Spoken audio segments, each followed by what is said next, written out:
Hello, hello, hello, everybody. So, how is everybody doing? I hope you are well. It's my daily live where I am going to be sharing 5 minutes of wisdom, tips, tricks, hacks to support you with creating more magic in your March. So, we are on episode 3 already, and I'm going to be going and doing these daily lives. Monday to Friday at 6 p.m. UK time. And my ambition is to actually get this in 5 minutes. So far we have covered the magic of using the Akashic Records. We've covered also the access methods for you to kind of explore so that you can start to use the Akashic Records for yourself to create this magic for yourself. So today I wanted to talk about how to create a consistent practice and the importance of a consistent practice. So I'm going to share some reasons why you need a consistent practice, and then I'm just going to give you some ideas around what that might be. So this can be a practice of anything. It doesn't have to connect in with like spirituality. It can be more around self-love, self-care, caring for your body. It might be more about connection to yourself or relationships, whatever it might be.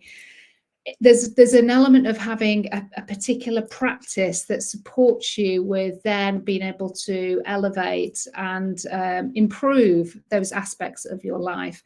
What I usually find that it is kind of starting with ourselves though, and having this practice that we establish that then shows that we are caring for ourselves in a deeper way.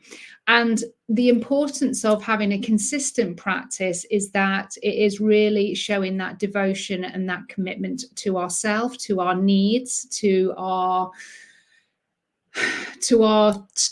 body, whatever it might be, on a much deeper level. And the consistency is needed for it to become an established practice. If we're just doing practices, rituals here, there and everywhere, and we haven't kind of got a consistency, whether that's a time of day, whether it's kind of like every other day in terms of frequency, if we don't establish a consistent practice, then it doesn't become a practice, and we don't see the benefits, or if we do see the benefits, it takes a long time. So I would encourage you, in terms of creating more magic in your March, to decide and commit to yourself to have a practice of some kind that you know that's going to have this beautiful ripple effect, and it will ripple out into all life areas. Something that is going to really light you up. So it might be that you decide that I never do meditation, for instance, and so I'm going to actively devote 2 minutes a day in the morning to have a meditation practice of just 2 minutes, or it could be deep breathing, or it could be visualization. But it's something that is going to be really easy, not overwhelming at this point, because it's got to be created as a practice. So you want it to be as simple as possible, something that you can't talk yourself out of, because we're really good at doing that and making up excuses on why we can't do that. And what we're doing is we're really kind of missing a trick in being able to really elevate our own life and create more magic that's available to us. So pick something that's really simple, really easy, and then devote a really small amount of time to it. But see if you can do it as a consistent practice. The focus is on the consistent here. That will be the thing that is the key. Because when it's consistent, it becomes then second nature. It becomes part of your habit. It's a new, beautiful habit that you create. And that's where you then see the magic really unfolding. But if you don't have a consistent practice in any shape or form, whether it's meditation, whether it's journaling, whether it's going out and just standing with your feet on the ground and just taking 10 deep breaths, where you're really connecting back in with yourself. If you don't have any kind of practice that you do regularly, then I invite you in March to try it and really see, experience, feel the results. but I want it to be really small. So it might be that you're interested in learning how to use the pendulum, and we will get onto pendulum stuff through March. And it might be like, well, I'm really inspired to learn the pendulum. So what I'm going to do is I'm going to get a chart, and I'm going to get my like a yes no and chart with say percentage numbers on it. And maybe you don't know how to use the pendulum at all. So you're going to devote yourself 5 minutes to understanding what your yes no answers are, or really getting kind of familiar with the chart. And you're just going to do 5 minutes of asking questions. And I'll talk a little bit more about how to use the pendulum and the basics and things like that. But it might be that you decide, I'm going to do 5 minutes every day, and I'm just going to practice holding a pendulum, really connecting in with my intuition in a physical way, because that's basically what this is. And that's it. And just do it consistently. And you'll notice that you become really, really kind of like capable with that particular thing.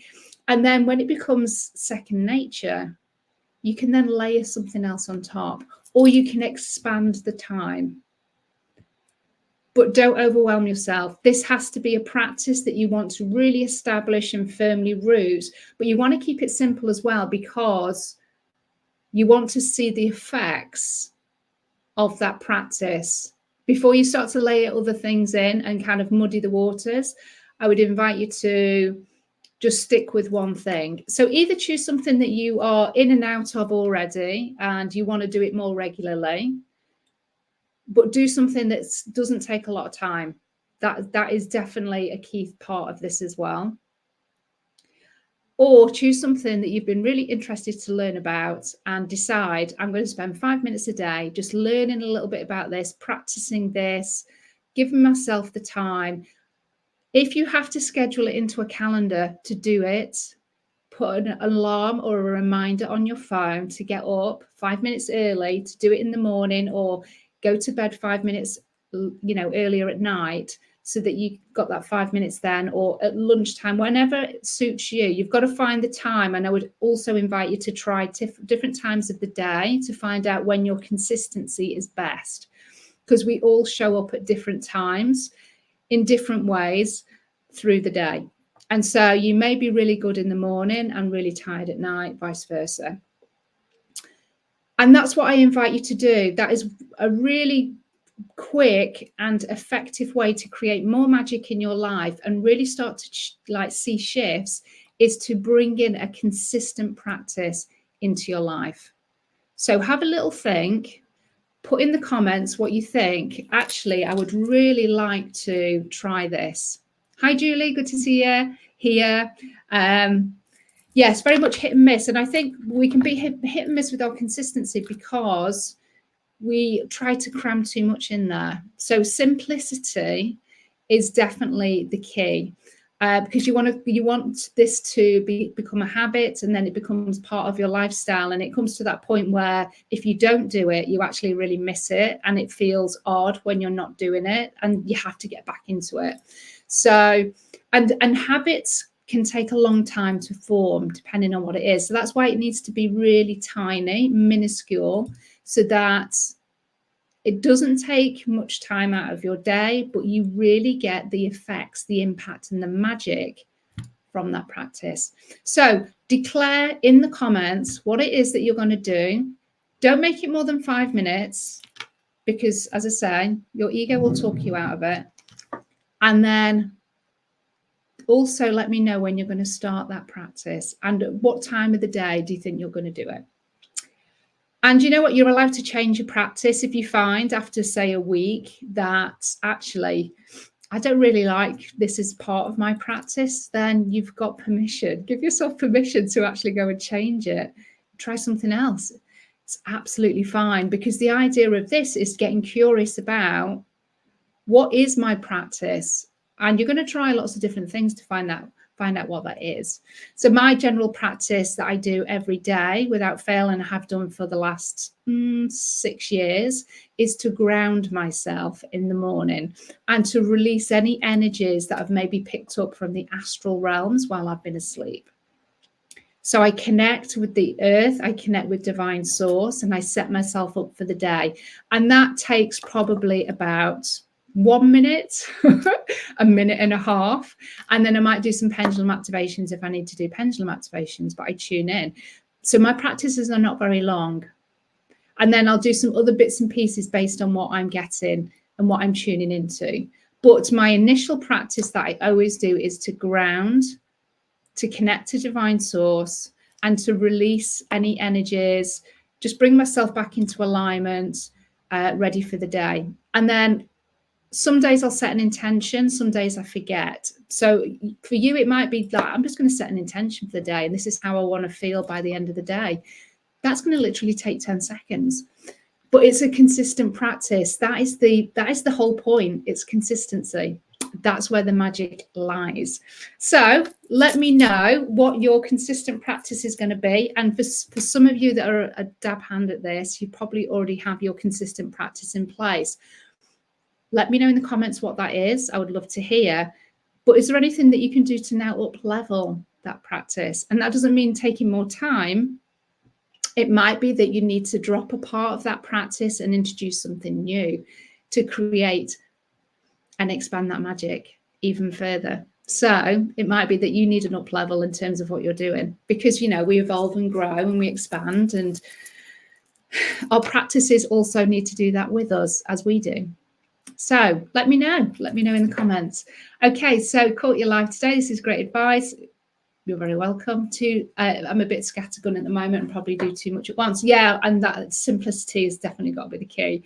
Otherwise, our ego will definitely talk us out of it. Or we forget because there's too many elements to the thing. So the practice for me is a process, and I have my process. It's like I do this, I do that, I do that. That's my fundamentals.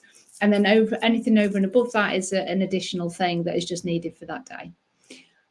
Okay, so you do pendulum work every morning, Sonia. Perfect. Before starting work, and daily meditation before you get into the morning. How often should I do the Akashic Records meditation? I've done 2 today, but found out amazing stuff. It's okay to do it daily or have a break. Up to you. You're never going to get any more than you're never going to get more than what you need. You can't overdose on Akashic Record work because your higher self and guides manage the process in terms of what you receive. And so you can't OD on it, if you know what I mean. So for me, it would be kind of like, you may want to leave it now for a couple of days because you're not inspired to actually use it, and that's fine. But if you decide, actually, I want to go and do another one tomorrow, that's absolutely okay. So you're going to link pendulum work to your daily card pull. Amazing. Great combo. Sonia's going to start tomorrow. Hi, Mel. Good to see you. I'm about to go. I have gone over now. I've even gone up to 15 minutes. So this is when I'm responding to comments. I can't do 5 minutes. Oh, my God. Right, I'm going to go. Love and blessings, everybody.